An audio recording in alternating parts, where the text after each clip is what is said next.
Welcome to another episode of The Modern Moron.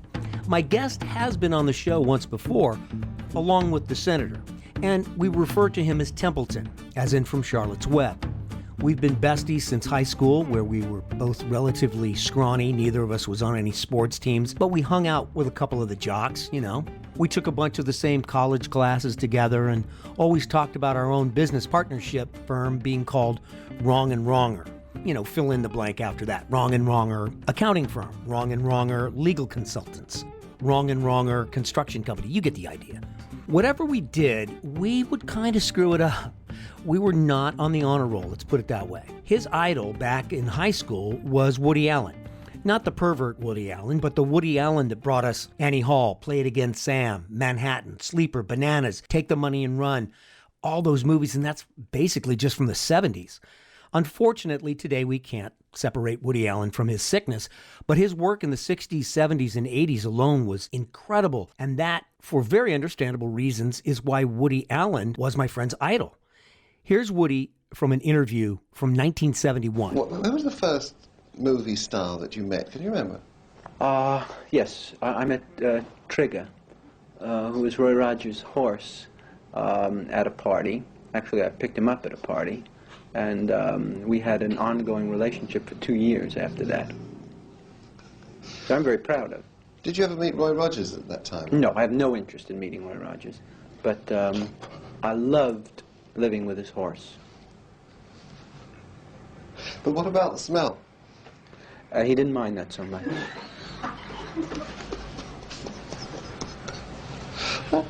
But what Templeton was always good at, and still is, he's good at sort of recruiting people into some kind of, there's a better word than this, but I'm going to use the word scheme. There's a better word, I know it. Like in our 20s, we played a lot of softball, okay? And he would recruit a couple of ringers and then get us into a D league, and he would use the phrase, guaranteed sweatshirt. Like that was really something to covet. Right? A D-League softball championship sweatshirt. I like high living. He's always been known to have some sort of a thing going, an angle, you know, something like that. What you say tempts me. We've been roommates at parties and nightclubs. We were always the wallflowers, and I got to be best man at his wedding. His wife has been a teacher for over 30 years in the public school system, which is no easy feat. She retired on Friday of last week, and we talk about what it takes to be a teacher, how highly our society values teachers. At least we say we do. It just isn't reflected in their paychecks. We also talk about our almost equal ineptitude at being handy around the house. Usually, he has the good sense to not even try, whereas my ego sends me to Lowe's or Home Depot 3 times in one day and half a day to complete a task that a normal human would complete in about an hour. This time, however, Templeton has me beat, and he shares his misfortune. I thank you now for that, Templeton. One of the main things Templeton is absolutely beloved for is in the way he butchers the English language. I have several friends that do that, including the senator, but Templeton does it in a magical way that kept him with his business partner for over 30 years, because that gift kept on giving, because it's funny stuff. I don't think he quite demonstrates it fully in this conversation. If he does, I don't call him out on it. But his usual response is, you know what I meant. As we start our conversation, he is somehow under the impression that we are not recording yet, and that at some point we are going to, air quotes, go live. I don't think any podcast is live, otherwise it wouldn't be a podcast, it'd be like a webcast, wouldn't it? I don't know. I'm a moron. You're a moron! A husband brags about a retiring school teacher and how not to change a light bulb on The Modern Moron, and thank you for listening.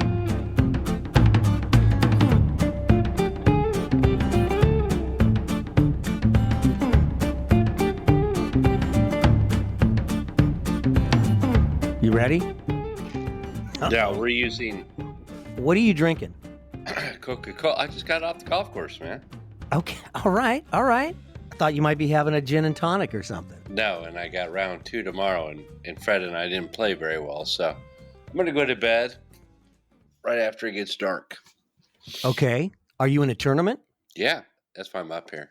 It's a 2-day tournament, huh? It's a member tournament. Okay. Before we get up, we go live, as I like to call it. I mean, are there topics? There could be topics, or if you've got topics, there's all kinds of stuff we could talk about. I mean, you've never been on this program solo. So this is all about you. Probably not all about you, but it could be about whatever you want to talk about. All right. Is this like your first episode after a 3-month hiatus? No. Oh, okay. We haven't listened to you in a while. Oh, really? I think your wife has. Your wife has. I know she has. I want to keep her anonymous. Generally, we listen on the way up to talk. Who was your last guest? My last guest was Christine Letterman for 2 episodes, actually. I split it in. David's wife? Yeah, Dave Letterman's wife. No, it's a friend of mine from my days at the Groundlings. She does stand-up now. She's been on before. Okay. Before we go in the interview, if this is off the record, so remember I always said I wanted to be an assassin? That was part of my gig. What do you do? Oh, I'm an assassin. Oh, okay. So the books I've been reading is who a couple of people come up to me and say, oh, I like the book. But it's a series based on an assassin named. Is it fiction or nonfiction? You should read it. They're fiction. I mean, there's like Jack Reacher and those. I don't know if you know Jack Reacher. Yeah, that's from who plays That's Jack Tom Reacher? Cruise. Mission Impossible. Now, Jack Reacher's a character. Impossible was a different one. But anyway, I don't know if you like that kind of stuff, but I do. So, all right, I'm ready to go now. We've been going. Before we get on the air, I just want to tell you, if you like reading that stuff, it's kind of funny because he's an assassin. You want to be anonymous on this program, right? I do. That's what I'm saying off the record. And I used to tell people, what would you do for a living? You know, well, I sold. No, I'm an assassin. Yeah, baby. Oh, okay. That was my anything to get laid. But if you want to remain anonymous, having this fictitious character that has your same last name doesn't really help that cause. This is all off the air stuff. Well, it's all on the air. Like, we've been talking for 11 minutes. I've got 11 minutes worth of recording time. And I could put this into the episode to show to show why your business partner has stayed in business with you for 30 years. Because I'm an assassin? No, because you're entertaining without trying to be. All right. Okay. Well, I thought we were off the air. Anyway, go ahead. I'll do my Ted Knight now. Okay, do your Ted Knight. Ted Baxter, Walter Cronkite. It's an honor to meet you, Mr. Cronkite. Call me Walter. What can we talk about? Well, how about this? This is something that occurred to me that I'd like to ask you about. You're up at Lake Tahoe. What is your retirement picture looking like now, and how has it changed from, say, a couple of years ago, or pre-pandemic, if you wish? Well, I think the pandemic forced us into buying up here a little early because But still, you beat the rush. Still, even though it seemed like you didn't. I mean, is it crazy up there now, the real estate market? I think it's cooling down now. I mean, the houses are. Oh, okay. I don't know if the prices are going down, but like when I had to purchase, my wife and I, we had to pay cash over asking. Now I think you can wait a little bit and negotiate. Oh, okay. Yes. They'll be on the market a little bit. Okay. Yes. And the way the economy is between post-pandemic, Russia invading Ukraine, supply chains, blah, blah, I could go on and on and on. Has that changed your retirement strategy at all? No, luckily my wife is a retired prison guard. Yeah, I call her the warden. Yeah. God damn it! Let's hit the showers. God damn it! School teacher, so she's got an excellent pension. So it's unaffected by what's going on now. As a self-employed businessman, it would have got to me a couple of years ago, but now, I'm at the tail end. Unlike you, I can see the light. Well, mine, I don't think you and I are in the same boat, so to speak, when it comes to the retirement picture. There's no way I can retire, probably for another 10 years. Not the way you live. That's true. You could sleep in the back of a big LTD. I could sleep in the back of a small LTD. Yeah. And give me a pack of hot dogs and a can of chili. I'm good to go. Exactly. Yeah. That for a week. I didn't think of it that way. Let's put it this way. If I want to keep this house for my daughter, I can't retire. I'm not going to pay this mortgage off in 5 years or 10 years, really. I'm going to have to stay working for a long time, the way I'm looking at it, the way the economy is. I just don't see myself having a retirement that's sufficient to stay in this house. And I wrestled with that because our kids can't stay where we live at now. But, maybe our parents said the same thing. Wow, these kids aren't going to be able to afford what we've got now. I think you just got to live. I mean, especially for you. I mean, I want to work just to work so your daughter can have your house. Well, I've got to get her through high school, and then I've got to get her through college. That's 8 years, 9 years, right? She's going into the 8th grade. So that's 5 more years of high school, 4 years of college. That's 9 years. You have help, though. You have. What about her? I mean, you're splitting it.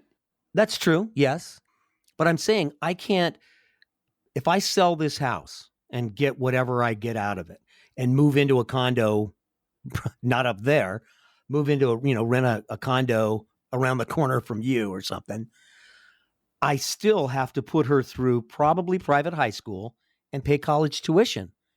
I don't see paying for that on a retirement. No, you're right. Yeah. I mean, and it's outrageous how much. I mean, my son goes to Chico. I mean, when you and I were going to, oh my God, we were forging parking permits to save $19.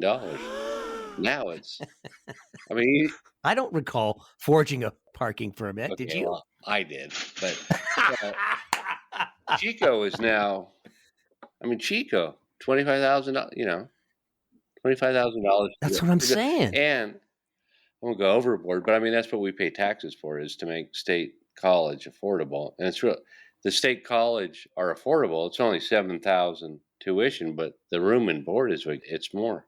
So you're right. I'm stuck. And you say the tuition is affordable for the California State University system. But if a kid comes from outside of California, do they pay higher rates? They must. They do. But say, for example, my son, I think it's, now I forget, but I think it's, say, $6,000 in tuition, but his room and board is $12,000, $15,000. Oh my God. And is he living on campus? He's got a house. And I use that word loosely. It's a house with three bedrooms, 1 bath, and then of course the all male bathroom outside. But it's okay. Something I wouldn't want to live in. But I'm not. So there are 3 boys living there, or are they doubling up in the bedrooms? No, doubling up. That's San Francisco, San Diego. But Chico, you're still fine. Yeah. And is he a sophomore now or a junior? I've lost track of everything with the pandemic. He's a junior and is really enjoying college, which is finally, both my kids were COVID kids. So he finally gets to go to a classroom, enjoy going to a fraternity party or whatever. Mm-hmm. So yeah, it's good for him. I wanted to talk to him on this program if possible, but he had a pretty sweet setup though for his freshman year of college virtually, correct? And that's what prompted us to buy a little bit early up here on the North Shore, because he spent his freshman year in Chico up at Incline U, as we call it. So he was online studying, go to work, and then ski. Wow. That's a pretty sweet pandemic setup if you have to be in a pandemic. Are you trying to communicate with your texts while you're doing this interview? Well, I'm having a problem. Like you, I'm not a very good fix-it guy. Okay. And I tried to change a light bulb, small vanity light bulb. You're kidding. In my bathroom, and somehow it melted down. Anyway, I destroyed the socket. And when I put the pliers down and to remove the leftover light bulb, I blew out the entire system in the house of the upstairs. So now I'm up here in Tahoe. My wife's back home with no lights. So I'm trying to maneuver my way into getting an electrician. Okay. I would say I would agree with you that I'm not really adept at home improvement, but so far I've been okay with changing light bulbs. Yeah. I'm pretty solid. How many? I can change a light bulb. When it's burnt down to nothing. And then I get up there, What kind of light was it? What kind of a light just was one, it? I don't know. It was a regular incandescent light bulb? Yeah. Yeah. What, in what No, I room? messed up. I messed up. Huh? The bedroom lights. The bedroom light. You Well, the reach up. vanity lights underneath The what? it was broke. See, the bulb, the bottom of the bulb was broke off, Right. and it was in the socket. I was trying to Right. get out of the socket. I couldn't. When I put the pliers down in to remove the broken off bulb, everything went dark. So you're telling me you stuck a metal pair of pliers into a socket without turning the switch off? Yeah.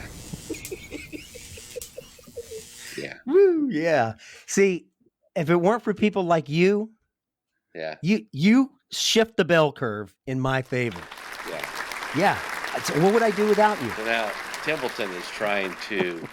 You are Templeton, by the way. I'm trying to call on all my favors to get it done while I'm up here, and I'm not having much luck because contractors are so hard. It's their season right now. I mean, they Right. call the shots. They call whenever they want to come out.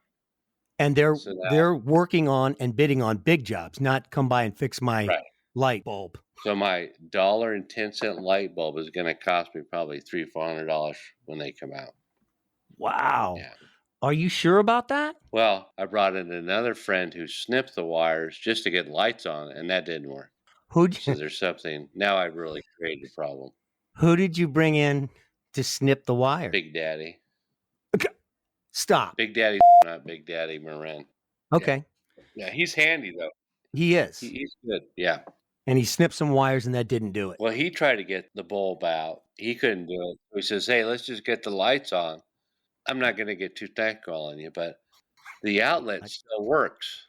I can plug in my razor. It still works, but the lights won't come on. The lights won't come on. That's What? that is what is really bothering me right now. That you can't get the lights on. No, but everything else works. I could live in the dark at home. I mean, I could function without lights. My wife can't. Okay. And these are the lights right over the sink. Yes. Where Okay. she's trying to prepare for her last week of school. Oh man. And I'm are you enjoying hearing it. Hey, I'm up here in Tahoe golfing. You did the wise thing. If you screwed up that bad, the best thing to do is to leave town. No, because her x-ray vision, her power extends to it. She's like AAA. She can go 200 miles out if she wants to. But no, Okay. she's been great. She's been all right. She knows. Okay. Can you plug in a lamp or something there? Yeah. Okay. That's what you have. You have some makeshift setup so she can No, do what I she needs to. can. I did not. Okay. All right. Wow. Flashlights. Whew. That's a lot. That's a heavy load. And your wife is retiring. By the time this airs, she will have retired. Yes. And she will have put in how many years? 34, I believe. 34 years as a teacher. Yes. All kindergarten? When I first met her, I think they used to have it, which I liked. They would teach the first graders Mhm. and then teach this following year the second graders. So they had them first and two. Okay. And then she'd go back to first and then teach first. So it was good So for you'd have the kids to same group for 2 years. Yeah. But she's ending up as a TK, which is transitional kindergarten. But what got her, That's pre-kindergarten. yeah. Okay. Yeah. What got her Okay. was COVID. I think she would still be teaching because she really enjoyed it if it wasn't for COVID. Well, being a teacher is like, I want to say, and I'd like to talk to her about this. I'd say being a teacher is the unsung hero of our society, even more so than our healthcare providers. And the reason I say that is because healthcare providers, yes, hats off to them. They're angels and all that. However, they do get paid a pretty good wage, do they not? Most nurses, Yes. physicians. I mean, that is a well-paying occupation and field. Yeah. Teachers, you just don't make that much, do they? I mean, by the time she was tenured in 10, 20 years, maybe she was, but traditionally teachers don't make a lot of money, right? Exactly. Yeah. At the end, her rainbow, she saw it, but in the beginning, It's hard. I mean, and those are the people that are shaping the young. Yeah, they're teaching our kids and they aren't making the bucks that they should. I've always said I wish ESPN would have, they have that goddamn spelling bee Yeah. on ESPN2. Why not have, like, the way we covered the NFL draft? Why couldn't we do that for teachers? Like, the top prospect for a teacher is Templeton. He's graduating with honors at Ohio State. I think he's going to get picked up by the Wisconsin County School District, but he could go to Florida, and have a bidding war over teachers. Yeah. Wouldn't that be great? And then people who get to play football and baseball and basketball, they would just do it for the love, really do it for the love of the game. That's terrible. Okay. Get off. Hang on. Let me put away my soapbox. Not just because I'm married to a teacher, but they should get a lot more credit than what they're given. I mean, they're just there is what people think. And then you can go and complain to them or bitch to them and tell them. But I mean, they're actually molding your child better than you are. More time. They spend more time with our kids than we do. Yeah. Probably. Yeah, I'm with you on that. And you probably see, by the way, she still has some her supplies in my garage. Did you know that? Up in the rafters? Yeah. Oh my God. She's got some of those turquoise and pink milk crates. Do you remember those? I don't. No, I moved her so many times. I don't even know what to do. I use them. What the hell? It's all good. And here's the other thing is, she was such a great teacher. I mean, we would spend $8,000, $9,000, $10,000 on just school supplies coming out of my pocket. And you know how I don't like spending stuff on that, but she did it because she wanted to be prepared. She wanted to give all her students, the same treatment she did the last 20 or 30 years. I bet she did. I know when our daughter was in public school, I think she does it for private school as well, is they give a list of things. Hey, we need you to bring in, a dozen pencils, a couple of glue sticks, like a list of supplies that can be shared out if needed. Well, yeah. And my wife, probably at the top of her list was Kleenex, but most of the parents, oh no, it's public school. You pay for all that, which I did, or we did, I should say.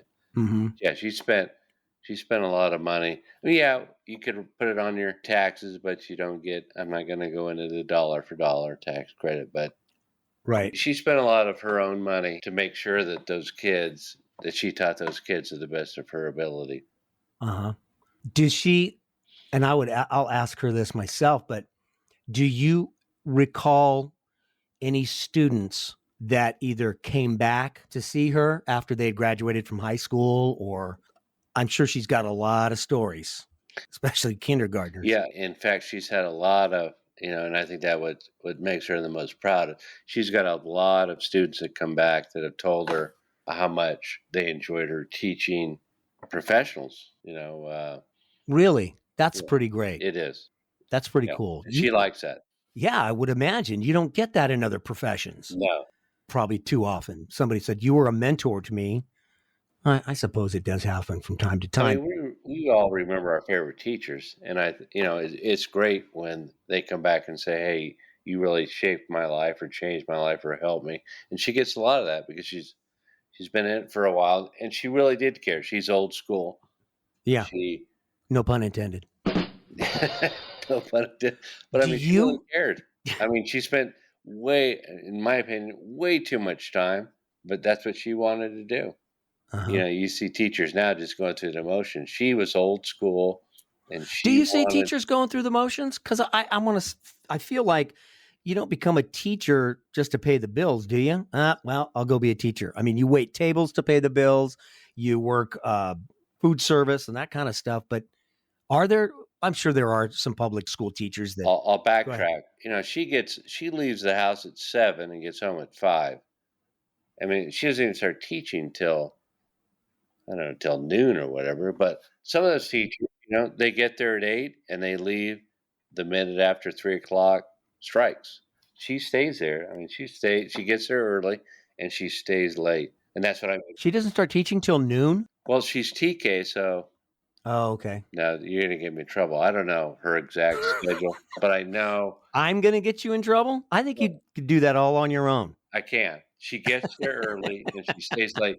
And as a employer, former Mhm. employer, that's what I want. I don't want somebody coming in at 8:05 Watching the and leaving clock. at 4:59. That bugs Yeah. me. And that's new school. Old school. I'm an old man, yeah. But that's how we used to do it. That's how you roll. That's how I roll.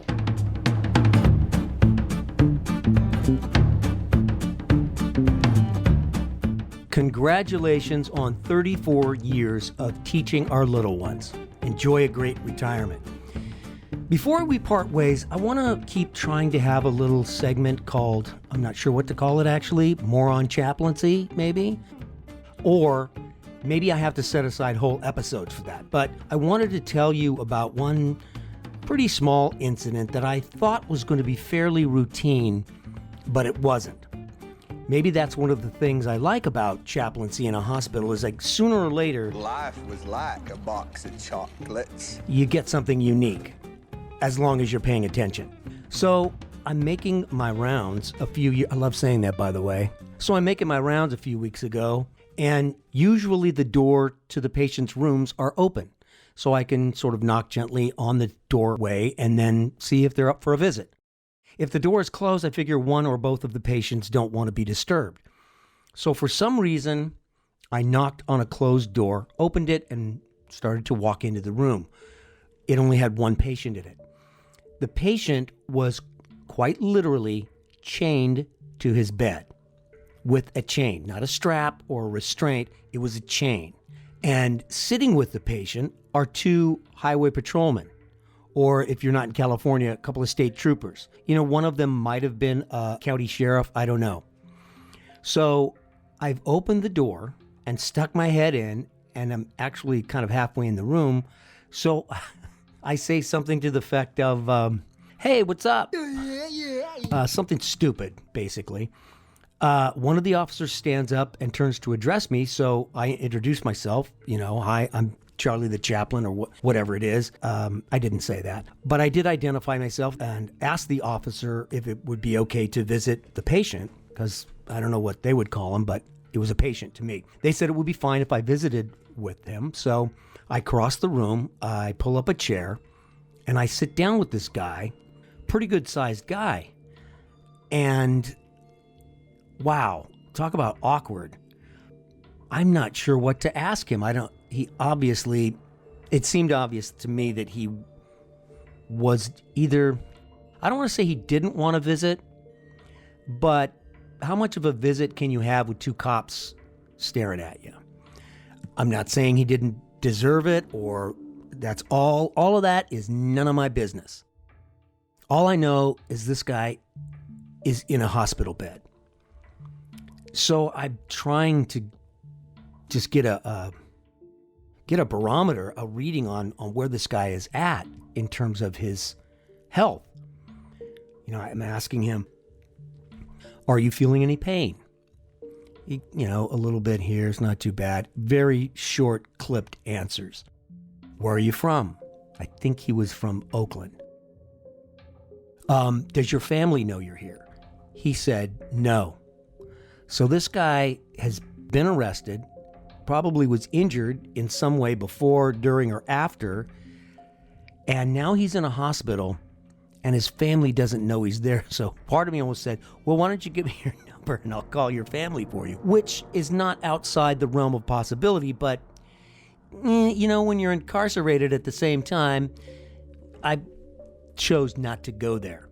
It really wasn't much of a conversation, and yet I sort of felt like he appreciated that I tried. I asked him if it would be all right if I prayed for him. He said yes. By the way, I'm not a huge prayer myself, but if it's for someone else and they value it, which some people that I have come across, they really, really do, it's very important to them, then I'm happy to do that. As I was leaving the room and walking down the hall, as I'm leaving the room, one of the officers stands up, kind of gives me a nod, and I noticed his hair. His hair is got highlights in it, and they seemed it wasn't natural highlights. He had highlights in his hair. The other guy never budged from his chair. So I'm walking down the hall, and I thought of that incredibly sad hospital room. And it wasn't just the patient chained to his own bed.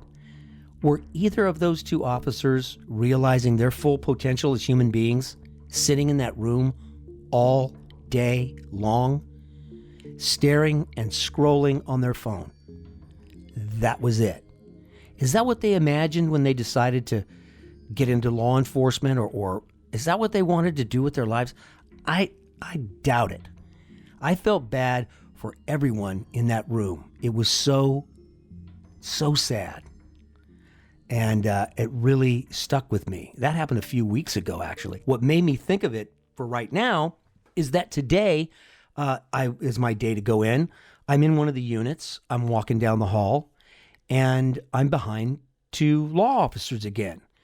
You do see officers around a hospital, particularly the ER department and maybe the front desk, but not usually in the hospital. So now I look past the two officers, and there's a guy with gray hair, probably 6 foot, maybe a little over, who I think is shuffling along because that's what patients do in hospitals who have just had surgery. And many times they've got their IV stand and they're pushing it along beside them. Well, this guy does have all that, and he's shackled, and he's got some contraption around his waist that looks like they've got a couple of big, almost brick-sized batteries on his sides, and this belt that's going around. And there's another officer in front of him. For all I know, this could have been frickin' Hannibal Lecter Jr. What gray-haired men need 3 armed guards around him when he's already shackled? I ate his liver. I'm lucky to still have a face. With some fava beans. Okay. That's it. That's it for now. I will come up with a way to gently place these little reflections into the episodes. I think they're interesting. I hope you find them interesting too. As always, thank you for listening. Please forward this to someone that you think would enjoy it or someone that you think would hate it as a prank. Thank you, and we'll see you next time.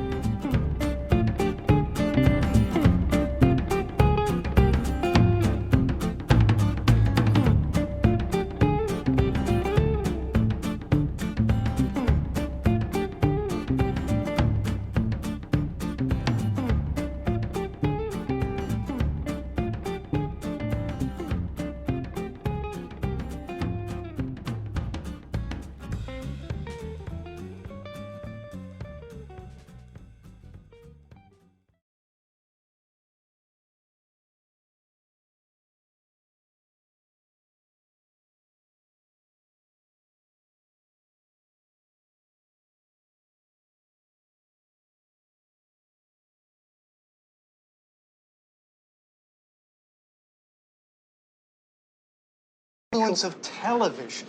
Yeah, now Marshall McLuhan deals with it in terms of it being a high intensity, you understand? A hot medium. What I wouldn't give for a large sock with horse manure in it. Which he uses essentially What do linear. you do when you get stuck on a movie line with a guy like this behind you? Wait a minute, why can't I give my opinion? It's a free country.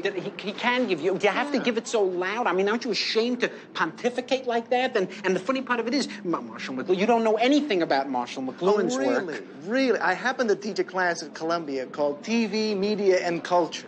So I think that my insights into Mr. McLuhan, well, have a great deal of validity. Oh, do you? Yeah. Well, that's funny because I happen to have Mr. McLuhan right here. So, yeah, just let me come over here a second. Oh, Tell him. I heard what you were saying. You know nothing of my work.